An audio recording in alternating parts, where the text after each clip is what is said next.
자, 안녕하세요 여러분들. 역사는 최투성 빵. 자, 여러분들 투표 하십니까? 뭐 총선도 있고 대선도 있고 지자체 선거도 있고 여러 선거가 있는데 그때 여러분들 받아들이는 그 투표 용지 있잖아요. 그 투표 용지가 여러분들한테 어떤 의미가 있을지를 한번 고민해 봤으면 좋겠습니다. 그냥 여러분들한테 그냥 투표용지가 주어지는 게 너무 자연스러운 것 같지만 몇십 년 전만 해도 내가 원하는 사람을 뽑을 수 없는 그런 시대가 있었어요. 투표용지가 나한테 오지 않았던. 네, 그래서 그들끼리 그냥 체육관에서 막 대통령도 뽑고 국회의원도 뽑고 그랬던 적이 있었거든요. 그런데 지금 우리는 내가 원하는 사람을 뽑고 있습니다. 그렇게 될 수 있도록 하기 위해서 정말 많은 사람들이 이 뜨거운 광장에 나와서 싸웠거든요. 저는 그래서 그 받아드는 그 투표 용지를 잘 보시면 그들의 어떤 그 핏빛이 묻어 있다. 왜 민주주의는 자유를 먹고 자라는 꽃이다 라는 그런 말이 있잖아요. 그러니까 이 투표 용지가 그냥 오는 것이 아니라 바로 그런 분들의 노력에 의해서 나에게 온 것이다 라는 생각을 하시고, 여러분 투표를 하는 것은 제가 볼 때는 그분들에 대한 기본적 예의가 아닐까라는 생각이 듭니다. 역사에 대한 예의가 되는 것이죠. 아마 오늘 이 강의를 들으시면 이 투표가 이게 그냥 되는 게 아니었구나 라는 것을 다시 한번 느끼게 될 겁니다. 저에게 투표용지를 주었던 제 앞에 시대에 살았던 그분들에게 경의를 표하면서 현대사 정치사 시작하도록 하겠습니다.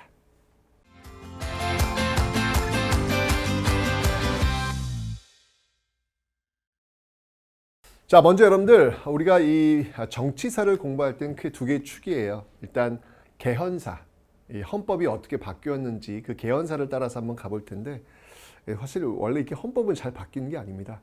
우리 기본적으로 지금 헌법이 9차 개헌, 물론 9번이나 바뀌었어요. 근데 우리보다 훨씬 더 민주주의 역사가 길었던 미국 같은 경우에는요, 헌법이 한 번도 바뀌지 않았습니다. 뭐 약간의 수정은 있었지만 그 틀이 바뀌진 않았습니다. 제가 지금 볼 때 미국 헌법, 특히 대통령 뽑는 걸 보면 전 이해가 안 가요. 아니, 국민들이 더 표를 준 사람이 대통령이 돼야 되는데 그렇지 않은 수가 있더라고요. 독특한 그런 모습이더라고요. 근데 이 모습을 미국인들도 잘 알고 있습니다. 그럼 고쳐야지. 그럼에도 불구하고 고치지 않는 이유는 헌법이기 때문에 그렇습니다. 한번 정해진 그 룰 안에서 약속을 지키면서 가는 것, 약속을 지키는 것, 그게 민주주의거든요. 쉽게 그것을 룰을 바꾸는 것은 옳지 않습니다. 근데 우리는 무려 9번이나 바꿨어요. 9번이나 바꿨던 그 대표적인 이유, 아니 대부분의 이유가 나 아니면 안 된다는 생각. 네, 이런 것들이 아마 우리 그 현대 민주주의 역사를 좀 왜곡시킨 게 아닌가라는 생각이 듭니다. 그래서 그런 개헌사와 함께 그 개헌에 관한 과정이 굉장히 독재적이에요. 말도 안 되는 황당한 일들이 너무 많단 말이에요. 그래서 그에 저항하는 저항사, 그 개헌사와 저항사, 민주화 항쟁이 되겠죠. 그런 것들을 좀 축으로 해서 여러분들이 접근하시면 되겠습니다. 자, 첫 번째 이제 이승만 정부부터 한번 살펴볼 텐데요. 이건 재헌헌법은 배웠으니까 항상 대통령을 어떻게 뽑는가, 이 대통령을 뽑는 방식에 초점을 맞추시라고 설명드렸습니다. 자, 말씀해 보시죠. 대통령 어떻게 뽑았죠? 재헌헌법에서는요. 네, 바로 간접 선거였습니다.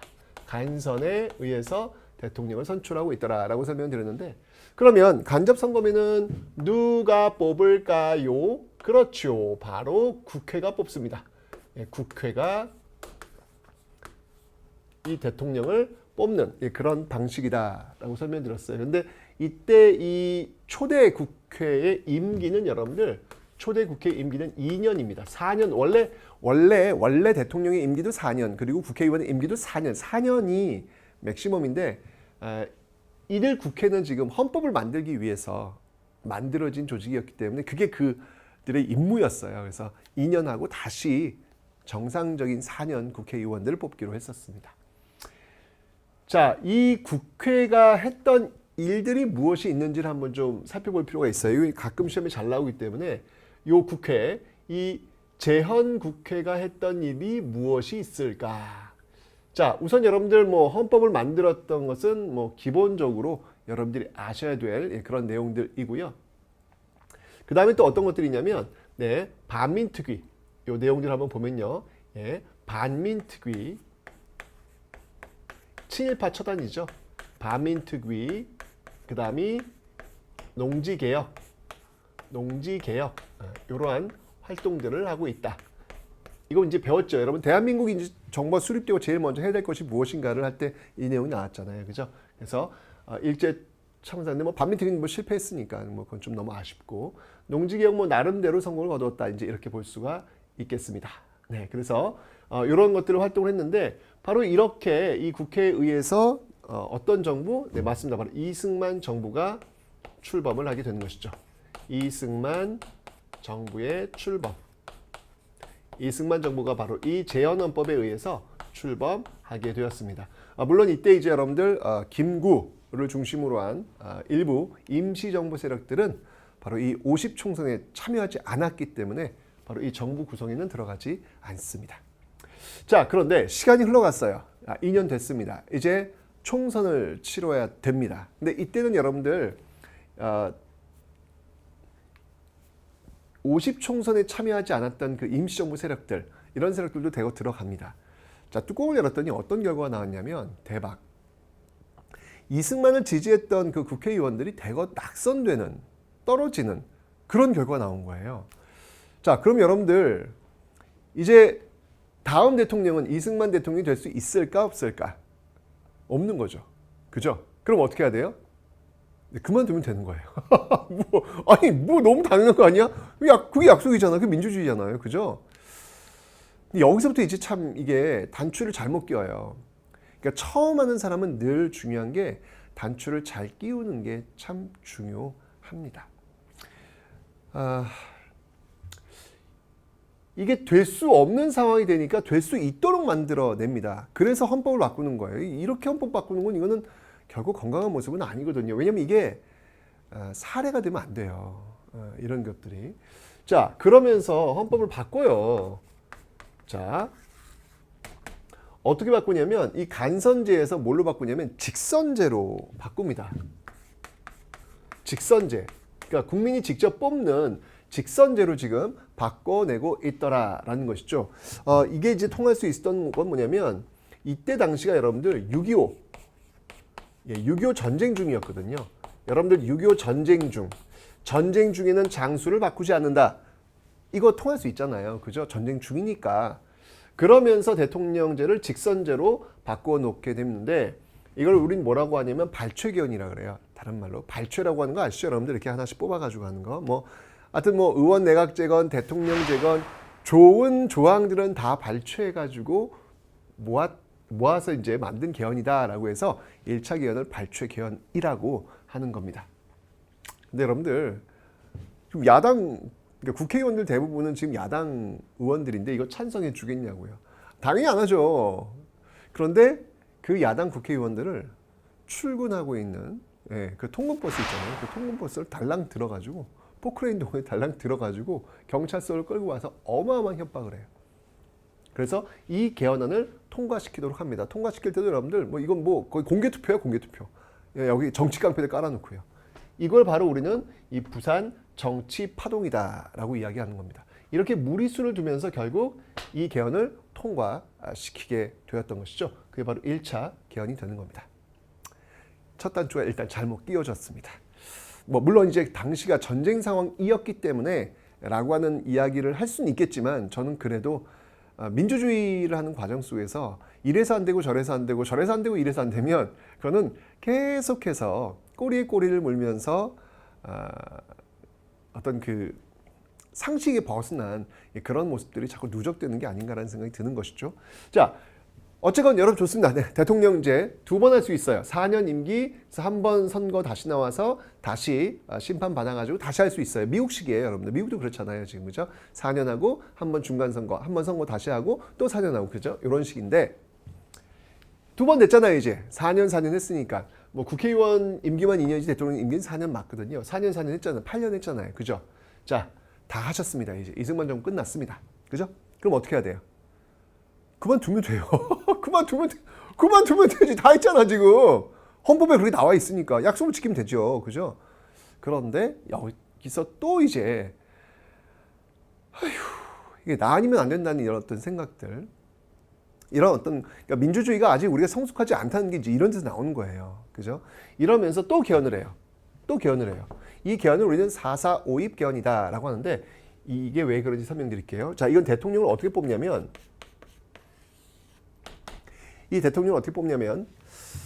이 초대 대통령에 한해서 물론 이것도 직선은 직선인데 초대 대통령에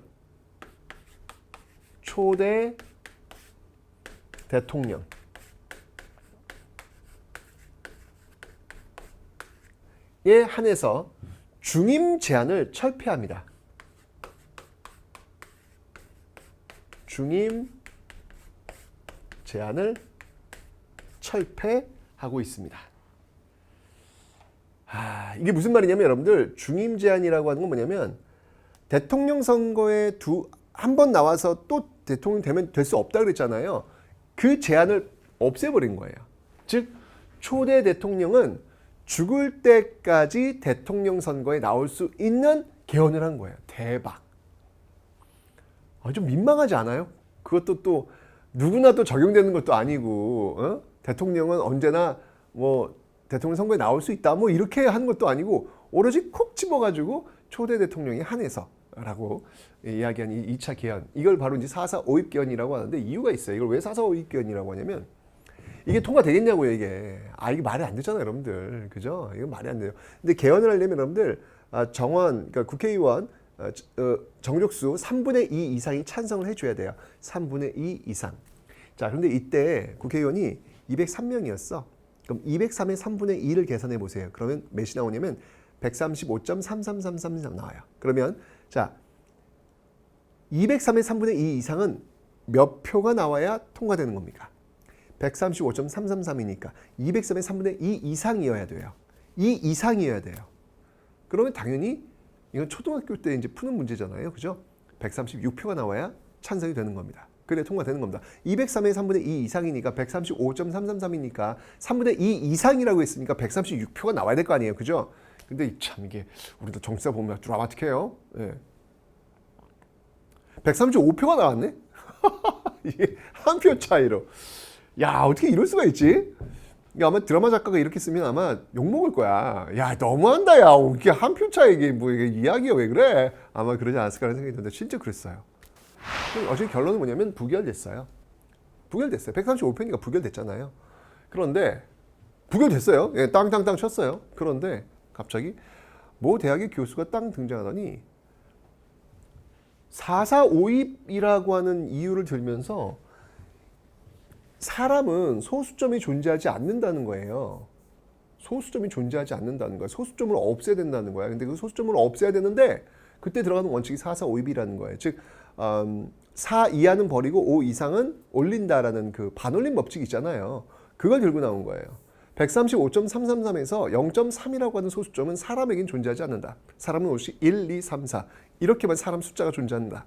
그래서 0.3이라고 하는 것을 정리해야 된다. 어떻게? 4.4.5입의 원칙에 의해서 0.3이니까 반올림이 안 된다. 버리는 것이다. 즉 203의 3분의 2 이상은 135명이다.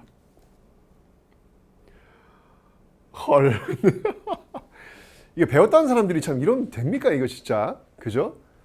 아니 그래가지고 이걸 통과시켜요. 와, 헐. 야, 이 대통령의 중임 제한을 철폐시켰던 이 4.4.5입 개헌이 결국은 통과가 됩니다. 그래서 또 대통령에 당선이 되고 있더라. 이러니까 당연히 저항이 엄청 심합니다. 이런 식으로 계속 대통령이 되고 있으니까 이승만 정부에 대한 불신이 많겠죠. 자, 이걸 또 어떻게 눌렀냐면 찍어 눌러요. 그 시스템이 뭐였냐면 바로 이 58년도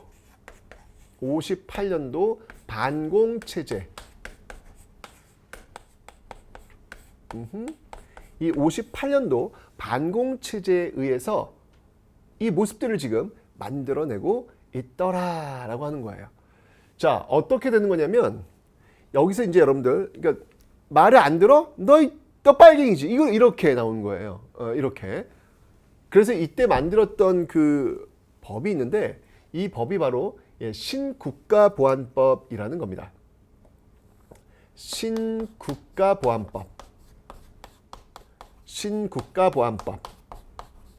이걸 이제 보안법 파동이다라고 이야기를 하는 건데 이걸 통해 가지고 어떤 정치에 반대하는 그런 세력들을 잡아들이는 그런 어떤 그 법을 지금 만들어내고 있고요. 그 다음에 이제 이때 아주 유명한 사건이 있어요. 바로 진보당 사건이라는 게 벌어집니다.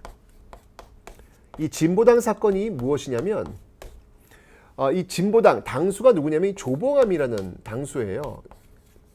대통령 후보에도 나왔던 그리고 엄청나게 지지를 받았던 그런 인물이기도 합니다. 근데 이 조봉암이 이끌고 있었던 당이 진보당이었는데 이 진보당의 그 통일 정책이 북한과 유사하다.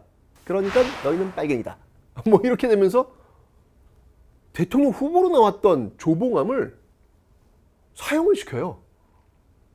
와, 야 이거 진짜, 야 이거 와 이런 분위기입니다, 여러분들. 이런 분위기. 국가보안법, 그 다음에 이제 뭐 진보당 사건, 뭐 이거 이러니까 언론인들이 난리가 난 거예요. 이게 뭐 하는 거냐 이게 지금.